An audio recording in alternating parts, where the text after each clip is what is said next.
une gestion plus rationnelle et transparente des ressources halieutiques afin d'accroître les retombées économiques et sociales pour le pays. À vous, chers armateurs, armatrices, votre rôle est déterminant dans la réussite de ce plan. L'inclusivité qui a marqué son élaboration témoigne la volonté du gouvernement de construire avec vous une filière forte, bien structurée et économiquement viable. Les réformes introduites, notamment celles relatives aux conditions d'accès, aux obligations de déclaration, aux règles de débarquement ou encore aux coûts d'exploitation ont été pensées pour améliorer l'efficacité du secteur tout en assurant une meilleure régulation. Après sa validation, une campagne de dissémination sera lancée. Des équipes se rendront dans plusieurs zones de pêche pour expliquer le contenu du plan en langue locale et sensibiliser les communautés concernées. Je vous l'annonçais dans les titres, c'est une avancée majeure dans l'amélioration des conditions de vie des pensionnés de la Caisse nationale de prévoyance sociale. Il n'y a presque plus d'affluence dans les agences. Désormais, c'est le virement bancaire qui est d'actualité à la CNPS. À ce jour, de nombreux retraités reçoivent leur pension dans les différentes banques de la place. Une initiative présidentielle vivement saluée par les pensionnés. Alpha Isiagaba. C'est l'une des plus grandes réformes du président Mamadi Doumbouya. À la Caisse nationale de prévoyance sociale, la bancarisation est désormais la règle. Dans les différentes agences visitées, il n'y a plus d'affluence.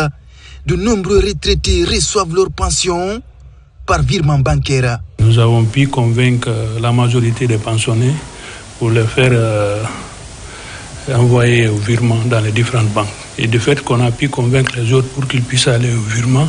Et aujourd'hui, nous sommes libres. Et il n'y a pas assez d'affluence. De Kalouma Matoto en passant par Dixine, Matam et Ratoma, les agences de la CNPS sont quasi désertes. Il n'y a aucune file d'attente. Une réforme majeure qui séduit les pensionnés, l'autre frange importante de la population guinéenne. Avec le virement qui a lieu, aujourd'hui, Matoto est à plus de 3000 et quelques dossiers déposés depuis le mois de juin. Donc ça fait qu'on a moins d'affluence. On espère que d'ici la fin de l'année, qu'on soit au moins à 80-90% des pensionnés virés. Mamadi Doumbouya nous a reconfortés, il nous a haussé, il a montré aux gens que nous sommes aussi des humains. Avant, on était piétinés. Mais depuis qu'il est monté au pouvoir, il a prouvé aux gens que vraiment que nous sommes des humains, qu'on doit être remerciés, mais par de bonnes manières. Outre le virement bancaire des pensionnés, s'ajoute la révalorisation de la valeur monétaire du point d'indice. Les retraités expriment toute leur gratitude au président Mamadi Doumbouya. Moi, j'ai fait valoir mes droits à la retraite en décembre 2024. Mais j'avoue, les réformes qu'il a engagées, vraiment, ça soulage les pensionnés. D'abord, le fait de nous recenser, de nous enrôler, d'augmenter nos pensions. La prise en charge des pensionnés, c'est une première en République de Guinée. Depuis que nous sommes là à Matam, c'est maintenant que nous avons senti que le pensionné est vraiment fier. Je remercie le président Mamadi Doumbouya. À la Caisse nationale de prévoyance sociale, la bancarisation a permis de mettre fin aux longues files d'attente pendant les jours de paye. Mieux encore, les pensionnés bénéficient d'une couverture médicale au même titre que les fonctionnaires en activité, avec une prise en charge à hauteur de 80%. C'est un geste qui soulage et rassure les ménages précaires en Guinée. C'est aussi une croisade contre la cécité au sein des couches vulnérables. Des lunettes de soleil sont offertes grâce à l'appui de l'Association internationale de lutte sans frontières et Yirdekou Deko, une action couplée à la sensibilisation sur la santé visuelle. Reportage de Abdoulaye Diallo. L'initiative de Yirdekou Deko s'inscrit dans une démarche de solidarité visant à améliorer la qualité de vue des personnes nécessiteuses. Plus de 10 000 paires de lunettes ont été offertes. Le but est de permettre à de nombreux bénéficiaires de mieux percevoir le monde qui les entoure. Ces lunettes adaptées aux besoins spécifiques de chaque individu sont obtenues grâce à la franche collaboration entre Lunettes sans frontières et l'association Yirdekou Deko. C'est la première fois, je pense, que l'organisation Lunettes sans frontières fait un don en Guinée. Donc ce sont ces lunettes qu'on a reçues, c'est 10 000 paires de lunettes de soleil et de lunettes de vue qu'on a reçues et qu'on doit offrir aux structures spécialisées pour les distribuer gracieusement à toutes les populations guinéennes, à tous ceux qui ont besoin de lunettes pour corriger leur vue ou pour se protéger contre le soleil. Notamment les albinos, donc les malvoyants. Et nous leur conseillerons tout simplement de distribuer les lunettes à tous les nécessiteux sans en prendre un centime. À travers ce geste, l'ONG Irde Kudeko poursuit ses efforts pour accompagner la politique sanitaire des autorités guinéennes. Un véritable soulagement pour ceux qui souffrent des problèmes de vision. Aujourd'hui, nous sommes là pour réceptionner un grand lot de lunettes de soleil qui nous a été offert par la fondation association l'ONG Irde Kudeko, mais aussi l'association Lunettes sans frontières. Nous les remercions du fond du cœur pour ce don. Et comme à l'accoutumée, la fondation ADD va partager équitablement ces lunettes de soleil aux personnes nécessiteuses. Comme nous l'avons toujours fait, nous continuons de le faire. Un bel exemple de solidarité et d'engagement envers les plus démunis. Grâce à ce don, de nombreuses vies peuvent être améliorées et l'espoir d'un avenir meilleur renaître. Et puis la CEDEAO et le Libéria ont signé à Abuja un accord pour l'installation d'un centre régional de développement de la jeunesse et des sports à Monrovia. Une cérémonie marquée par un message de gratitude du Libéria envers l'organisation sous-régionale. Juste après, les ministres béninois et nigérians des Affaires étrangères se sont exprimés au sujet de l'intervention récente de la force en attente de la CEDEAO. Mohamed Touré, Adama Mohamed Keita sont nos envoyés spéciaux. La coopération régionale franchit une nouvelle étape au siège de la Communauté économique des États de l'Afrique de l'Ouest. La CEDEAO et la République du Libéria ont procédé à la signature officielle de l'accord portant installation du Centre régional de développement de la jeunesse et des sports. Ce centre, qui sera basé à Monrovia, aura pour mission de promouvoir la formation, l'inclusion et le leadership des jeunes, ainsi que le développement du sport comme facteur d'intégration dans l'espace communautaire. En marge de la cérémonie, le Libéria a tenu à exprimer sa profonde gratitude à la CEDEAO pour son engagement constant en faveur de la paix, de la stabilité et de la cohésion entre les peuples. Les sacrifices consentis ont été déterminants pour le maintien de la sécurité dans notre région. Nous sommes très honorés par ce geste de la CEDEAO. Nous saluons également les efforts de la CEDEAO pour la sécurité et la stabilité pendant les conflits dans notre pays. Nous sommes vraiment reconnaissants envers notre institution sous-régionale. Dans la foulée, une conférence de presse conjointe a réuni les ministres béninois et nigérians des Affaires étrangères au centre des échanges.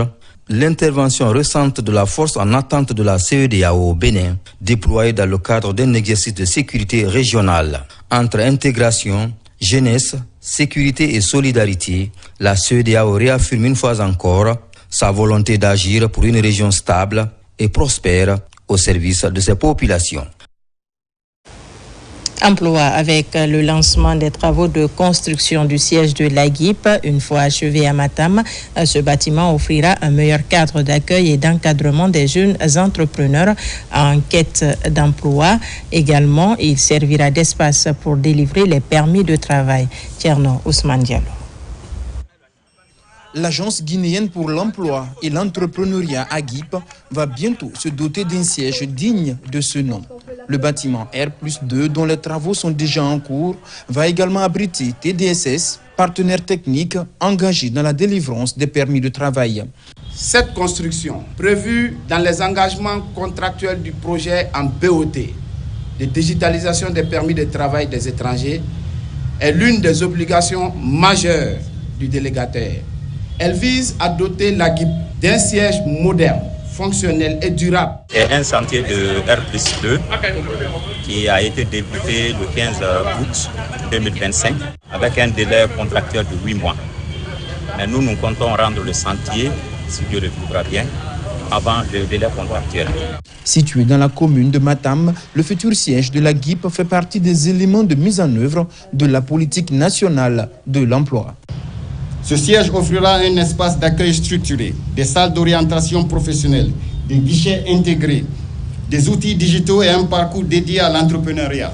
Ce dispositif permettra aux jeunes talents non seulement d'accéder à un emploi salarié, mais aussi de projeter comme créateurs de valeur, de porteurs d'initiatives économiques durables. La construction de ce nouveau siège de l'AGIP s'inscrit au cœur d'un chantier politique majeur, celui de la transformation structurelle du marché de l'emploi en Guinée, impulsé par son Excellence le Président de la République, Mamadi Doumbouya, dont le leadership engage résolument notre pays dans une dynamique de rupture fondée sur la rigueur, la performance publique et l'investissement dans le capital humain. Ces dernières années, le ministère de l'Enseignement technique, de la formation professionnelle et de l'emploi a intensifié les actions pour renforcer l'AGIP et soutenir des programmes d'insertion. Renforcement de capacité de près de 50 agents techniques de supervision de l'Agence nationale de financement des collectivités et de la région de Kindia. De nouvelles plateformes sont ainsi mises à leur disposition pour assurer la remontée des données géographiques des sites de l'agence. L'idée est de faciliter la prise de décision et le suivi et évaluation des projets et programmes. Fana Labaya Kamara, son Assanyo Falilou Diallo. Ce conclave de Kindia réunit les différents agents techniques de la région autour de nouvelles plateformes mises en œuvre par l'Agence nationale de financement des collectivités. L'idée est de faire la remontée des données de géolocalisation des sites de l'agence en temps réel. Il y aura un module sur la notion du système d'information géographique. Après, il y aura un module sur Kobo Toolbox. Et notre module, c'est le Kobo Collect pour pouvoir collecter les données à travers un téléphone Android. C'est pour faciliter le suivi à distance et ça nous permettra vraiment en temps réel d'avoir les informations au niveau des collectivités.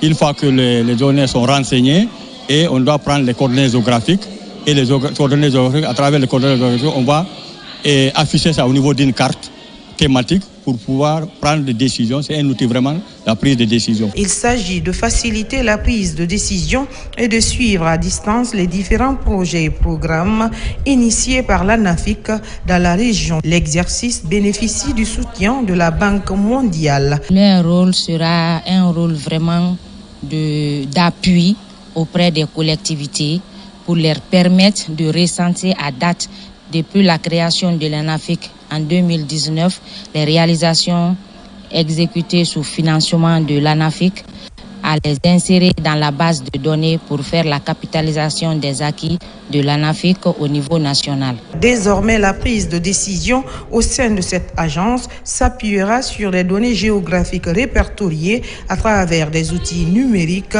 Les premières remontées sont annoncées en décembre 2025. Au sein de la Grande Muette, le chef d'état-major général adjoint des forces armées a présidé la remise des insignes de grade à l'École nationale des sous-officiers d'actifs de Manéa, à 67 promus, dont 8 stagiaires des pays africains. Adjudant chef Mamadou Aliobari, correspondant de la presse militaire. L'École nationale des sous-officiers d'actifs de Mania, l'un des pôles de référence de l'enseignement militaire en Guinée. L'institution procède à la remise des diplômes à la 6e promotion semi-directe. Une cérémonie marquant ainsi la fin d'un cycle académique de 16 mois de dur labeur. Messieurs les institutions diplomatiques des pays amis et frères, merci de nous avoir confié la formation des défenseurs de vos pays respectifs à notre institution. Merci mon général pour tout ce que vous œuvrez avec la coopération des pays amis et les stagiaires étrangers qui arrivent maintenant en grand nombre à la République de Guinée. Chers élèves sous-officiers, vous êtes désormais prêts à rejoindre vos unités. Vous y porterez haut les valeurs qui vous ont été inculquées. Discipline, loyauté, courage et sens de la mission. S'élever par l'effort. L'école est fière de vous, votre nation compte sur vous. Une cérémonie rehaussée par la présence des cadres civils et militaires. En première ligne, le chef d'état-major général adjoint des armées, qui a procédé au baptême de la promotion. Chers stagiaires, vous porterez un nom prestigieux en la personne du général de brigade Ange Bangoura. Chers stagiaires, la formation que vous venez d'achever fut rigoureuse, tant sur le plan physique, moral qu'intellectuel. Elle vous a permis non seulement d'acquérir l'art de commander et de décider avec assurance.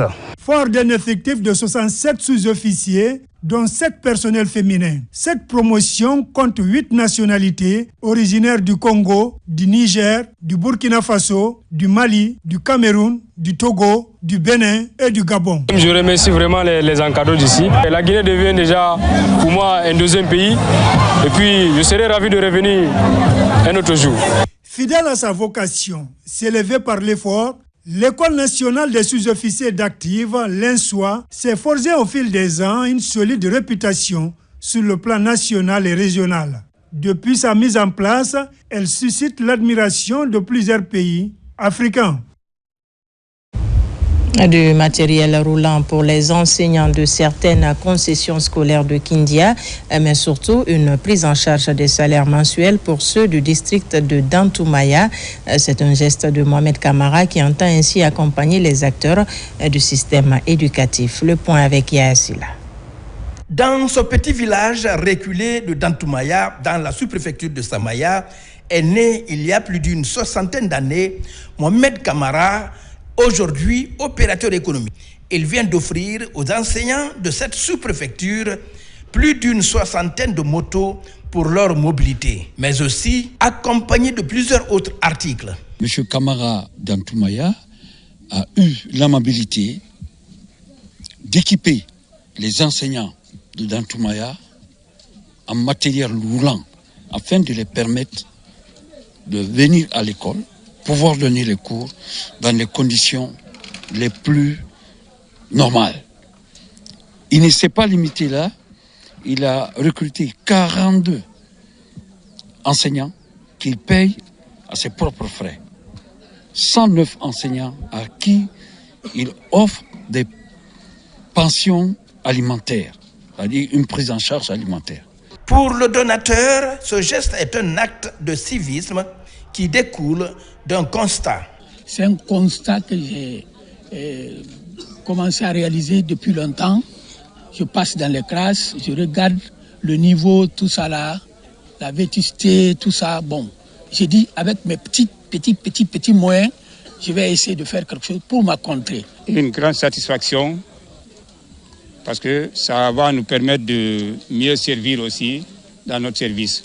Le village de Dantoumaya abrite une unité de production de champs de maïs et d'autres unités agro-pastorales mises en place par le même Mohamed Kamara. Pour terminer à Paris, depuis des jours avec son équipe, le messie de la musique guinéenne Mohamed Azaya Kamisoko s'apprête à livrer un spectacle inédit ce samedi 13 décembre à l'Arena Grand Paris. Cet événement marque un tournant décisif dans la carrière de l'artiste qui sera le tout premier à s'attaquer à cette salle emblématique. Les temps forts de la répétition avec Mohamed Souma, Alia John Keita et Kadiatou Kaba. Chanteur, bassiste, compositeur, balafoniste et interprète, le messie de la musique guinéenne Azaya s'apprête à brandir haut le tricolore guinéen à l'international. À Paris, il livrera ce week-end un concert inédit à ses fans venus des 4 coins du monde pour le soutenir et soutenir la musique guinéenne. Pour l'artiste, il est désormais temps de défier les grandes scènes du monde. Et il est temps que la musique guinéenne s'impose à travers le monde.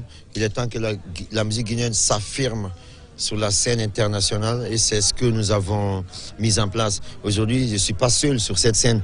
Je suis avec mes frères artistes guinéens et aussi mes frères artistes africains qui sont venus de partout dans le monde pour soutenir la Guinée. Demain, ça sera un événement historique. On l'a dit et vous n'avez encore rien vu parce que demain, ça sera un autre défi pour la Guinée. Ce concert intervient à l'occasion des 10 ans de carrière d'Azaya, après une constance rare observée sur la scène musicale africaine et mondiale. L'Arena Grand Paris sera aussi l'occasion de remercier ceux et celles qui ont contribué à son succès. Sachez que les fans sont venus de partout à travers le monde pour assister à ce concert. Les États-Unis, l'Australie, l'Angleterre, toute l'Europe, toute l'Afrique, la Guinée, mais on a vidé le pays. Tout le pays est à Paris actuellement pour ce grand concert. Ça veut dire que c'est un défi pas pour Azaya, mais pour toute la Guinée. C'est un défi pour toute une nation. Et on est prêt. Et bien évidemment, ce concert marque le début de la célébration des 10 ans de carrière de Azaya. A précisé qu'à quelques heures de son concert prévu ce samedi 13 décembre à l'Arena Grand Paris, une cérémonie de lecture du Saint-Coran a été organisée par ses fans de Lille pour le bon déroulement de l'ensemble des activités. Et voilà qui met fin à ce journal. Merci de nous avoir reçus chez vous. Et l'actualité se poursuit sur notre site le www.rtgguinée.info. On se retrouve à 17h pour d'autres informations de la Guinée, notre paradis, terre de richesse et d'innovation.